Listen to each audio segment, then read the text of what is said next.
السلام علیکم ورحمۃ اللہ وبرکاتہ۔ امید کرتا ہوں کہ آپ تمام حضرات خیر و عافیت سے ہوں گے۔ اللہ آپ کو سلامت رکھے، خوش رہے، بس ہماری دعا ہے۔ آپ ہمارے یوٹیوب چینل کو دیکھتے رہیے اور اس ویڈیو کو زیادہ سے زیادہ شیئر کریں۔ آپ لوگوں کا شکریہ کہ آپ دن بدن میرے چینل کو آگے چلاتے رہے ہیں، اور انشاءاللہ امید کرتا ہوں چلاتے بھی رہیں گے۔ آپ لوگوں کا ساتھ تو چاہیے۔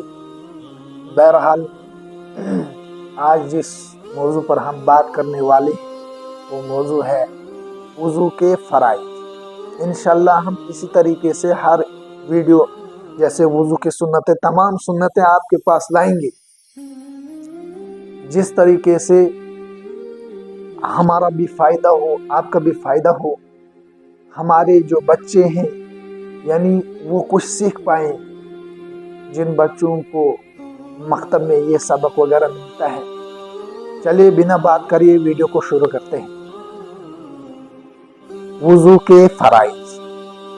وضو میں 4 چیزیں فرض ہیں، یعنی وہ کام جن کے بغیر وضو نہیں ہوتا۔ وضو میں 4 چیزیں فرض ہیں۔ نمبر 1، پیشانی کے بالوں سے لے کر تھوڑی کے نیچے تک، ایک کان کی لو سے دوسرے کان کی لو تک منہ دھونا۔ نمبر 2، دونوں ہاتھوں کو کوہنیوں سمیت دھونا۔ نمبر 3، چوتھائی سر کا مسح کرنا۔ نمبر 4، دونوں پاؤں ٹخنوں سمیت دھونا۔ یہ ہیں وضو کے فرائض۔ انشاءاللہ دوسرا پارٹ وضو کی سنتیں جلد اپلوڈ کر دیں گے۔ یہ ویڈیو آپ کو کیسی لگی؟ اس ویڈیو کو زیادہ سے زیادہ شیئر کریں۔ السلام علیکم ورحمۃ اللہ وبرکاتہ۔